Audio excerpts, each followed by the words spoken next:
She saved his life, but got fired for it. But what no one knew was that the man gasping for breath owned the hospital. And when he found out what happened to her, everything changed. The hospital lobby was filled with the scent of freshly mopped floors. The announcer was calling the names one by one, soft music from overhead speakers, nurses strolling around with registers in their hands.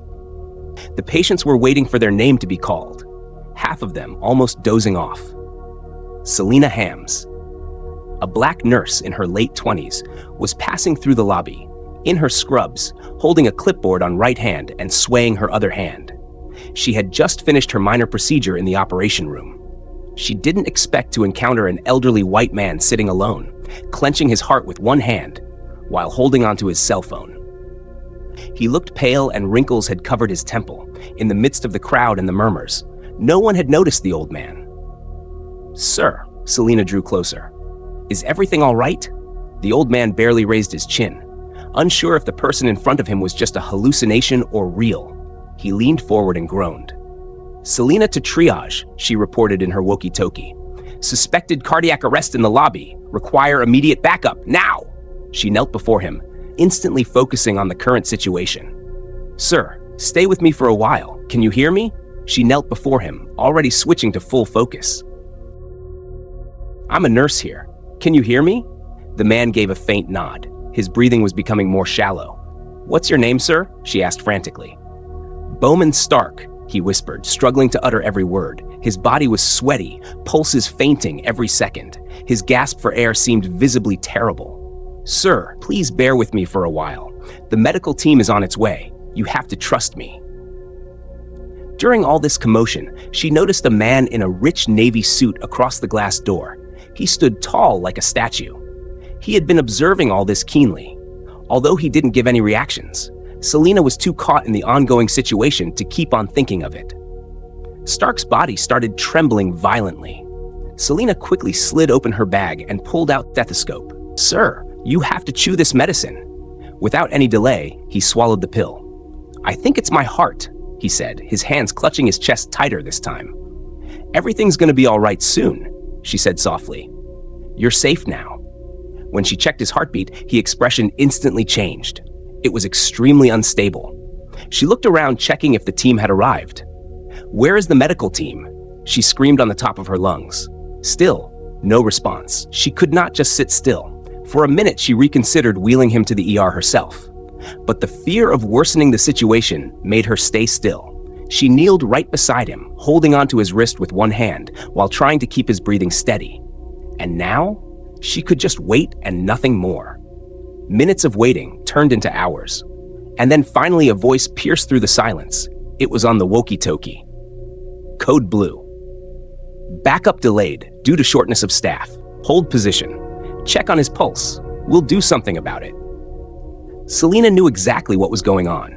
This was all due to the cut of budget recently. The hospital was now acquired by new owners. The administratives had fired half of the staff in the emergency groups to raise the profit margins.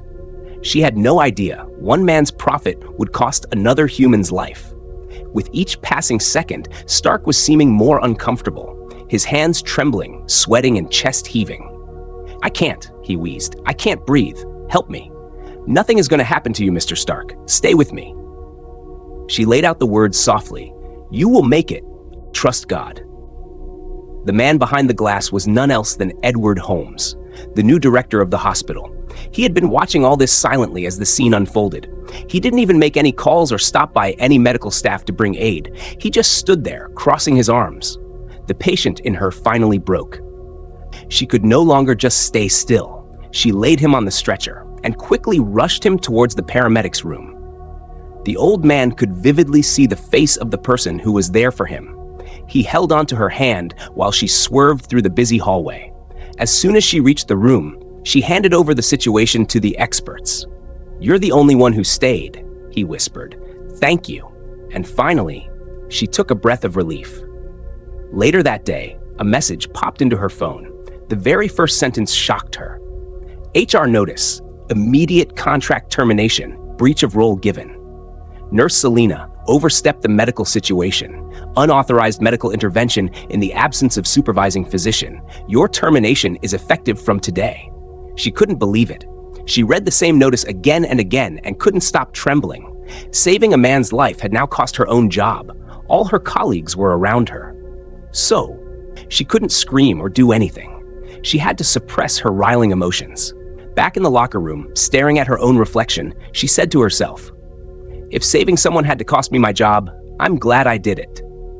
Through all this, what she was much unaware of was, the man she just saved then was not just any common person. He was Bowman Stark, the founder and the person with the highest share of this hospital chain, and he remembered her name. Few days passed. No consolation from her colleagues or any apologies from the hospital team.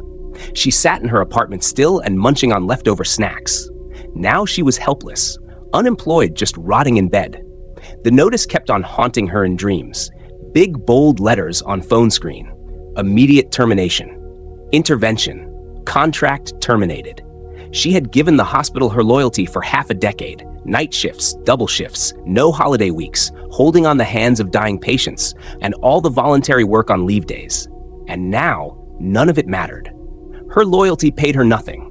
Now, she was running out of her savings, and her reputation ruined. All the certificates and pictures of aid programs hanging on the wall looked more depressing each passing day.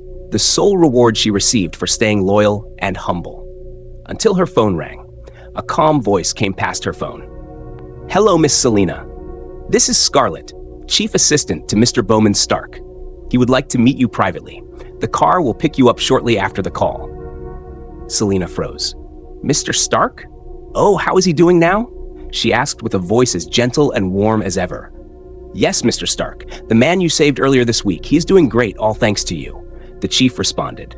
Later that afternoon, Selena was picked up exactly at the given time in her mail, a black Cadillac with wide legroom seats. The car stopped outside a big building. Nothing like she had ever seen before.